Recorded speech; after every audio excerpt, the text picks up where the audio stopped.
বাঙালির রান্নাঘরে বেগুন মানেই আলাদা ভালোবাসা। আর যখন তার সাথে মেশে নারকেলের মালাই, তখন তৈরি হয় রাজকীয় স্বাদের দুর্দান্ত বেগুনের মালাইকারি। আজকে খুব সহজ উপায়ে দেখাবো এই অসাধারণ পদ। শেষ পর্যন্ত অবশ্যই দেখবে। আসসালামু আলাইকুম, কিচেন এলেন অফিসিয়ালে তোমাদের সবাইকে স্বাগত। তোমরা কেমন আছো বন্ধুরা? আশা করছি ভালোই আছো। তো বেগুনের মালাইকারি করার জন্য দুটো বেগুন নিয়ে নিয়েছি এরকম সাইজের, আর দুটো আলু নিয়েছি। আলু আর বেগুনের খোসাগুলো ছাড়িয়ে নেব। আর দয়া করে বন্ধুরা, ভিডিওটা দেখার আগে একটা লাইক দিয়ে দেখা শুরু করবে।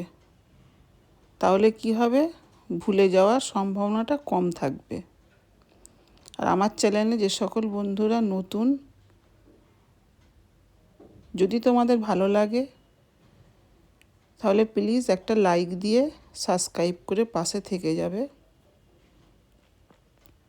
বেগুন আলুর খোসা ছাড়ানো হয়ে গেছে। এবারে বেগুনটাকে আমি মাঝখান থেকে কেটে ডুমো ডুমো করে কেটে নেব।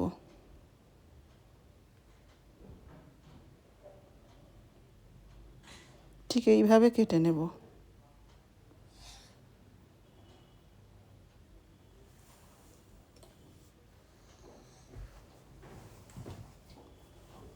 এগুলোকে আমি একটা বলে পানি নিয়েছি, তাই ভিজোতে দিয়ে দেব। বেগুনের কালো কষটা উঠে যাবে। আলুগুলো ডুমো করে কেটে নিয়েছি। আলুগুলো আমি বেগুনের সঙ্গে পানিতে দিয়ে দেব।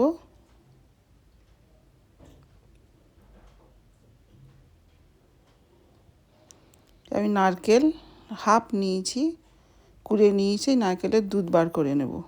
দেখো, দুধটা বার করে নিয়েছি। এবার আমি কিছু মশলা বেটে নেব। এখানে নিয়েছি অল্প একটু পোস্ত, কাজু বাদাম, চারমগজ, আর নিয়েছি জয়িত্রী, জায়ফল, অল্প করে দারচিনি, এলাচ, লবঙ্গ। ওগুলো বেটে নেব। আর নিয়েছি এদিকে দেখো পেঁয়াজ, আদা, রসুন আর শুকনো লঙ্কা। এগুলোকেও বেটে নেব।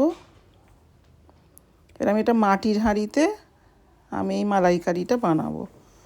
এটা মাটির হাঁড়ি নিয়েছি, পিছনটা আমি কাদা লাগিয়ে নিয়েছি। এই মাটির হাঁড়িতে প্রথমে আমি দিয়ে দেবো অল্প একটু সর্ষের তেল। এটা মাটির হাঁড়িতে বানালাম কেন, মাটির হাঁড়িতে যে কোনো খাবার মানে বানানো যদি যায়, তো সেই খাবারের স্বাদ অনেকটা বেড়ে যায়। তো আমার কাছে এরকম ছিল মাটির হাঁড়ি। তোমরা চাইলে যে কোনো হাঁড়ি বা কড়াও করতে পারো। তো আমার কাছে অনেক দিনই ছিল, অনেক দিনকার হাঁড়ি এটা। তো আমার মাঝে মাঝে ইচ্ছা যখন যা, আমি এরকম মাটির হাঁড়িতে রান্না করি। বেগুন আলু দিয়ে স্বাদ অনুযায়ী নুন দিয়ে দিলাম, হলুদের গুঁড়ো দিয়ে দিয়েছি। এবারে দিয়ে দেবো জিরের গুঁড়ো, ধনের গুঁড়ো,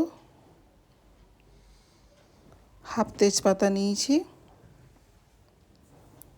আর বেটে রাখা পেঁয়াজ, আদা, রসুন, লঙ্কাটা দিয়ে দিলাম। এবার গরম মশলা বাটাটা দিয়ে দেবো, পোস্ত, কাজু বাদাম দিয়ে যেটা বেটেছি ওটা এবার দিয়ে দেবো।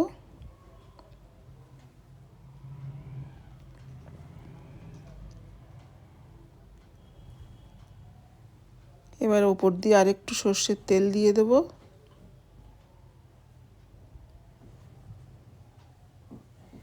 দিয়ে এটাকে খুব ভালো করে মাখাতে হবে। কাশ্মীরি লঙ্কার গুঁড়ো দিয়ে দিলাম।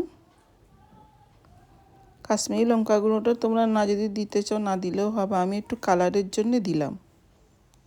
দিয়ে একটু ভালো করে মাখিয়ে নেব।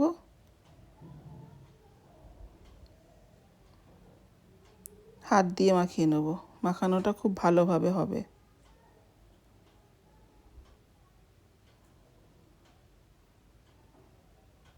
এই হাতে মেখে এই মালাইকারি না, মানে কি বলবো, অসম্ভব স্বাদের হয়। মাখানোটা খুব ভালোভাবে হয়ে গেছে। নারকেলের দুধটা দিয়ে দিলাম। দিয়ে এখন আর আমি একটুও পানি দেব না, যদি পরে লাগে তো দেব। এবারে ঢাকা দিয়ে গ্যাসের চুলে বসিয়ে দেব। প্রথমে হাই হিটে ফুটিয়ে নেবো এটাকে।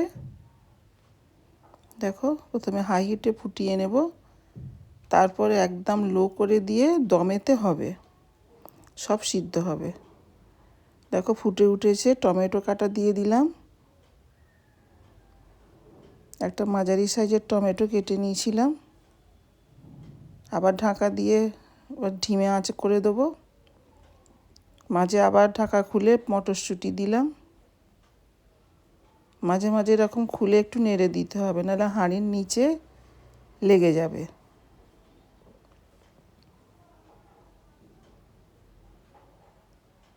আবারও ঢাকা দিয়ে দেবো। দেখো এবারে ওপর দিয়ে একটু দিয়ে দেবো চিনি, দিয়ে দিলাম, দিয়ে একটু নেড়ে দেবো। সব কিছু খুব ভালোভাবে সিদ্ধ হয়ে গেছে।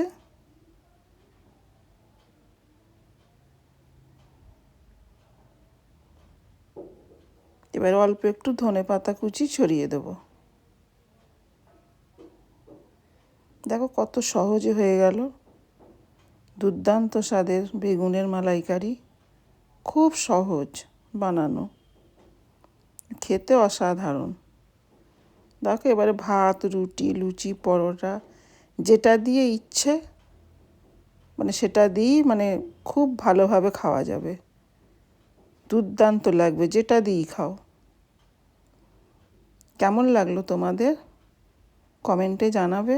নতুনত্ব রান্নার রেসিপির ভিডিও দেখতে চাইলে কিচেন এলেন অফিসিয়ালের পাশে থেকো, সঙ্গে থেকো। আবার দেখা হবে অন্য কোনো ভিডিওতে।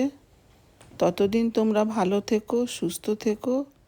আর হ্যাঁ বন্ধুরা, সাবস্ক্রাইব করতে ভুলো না।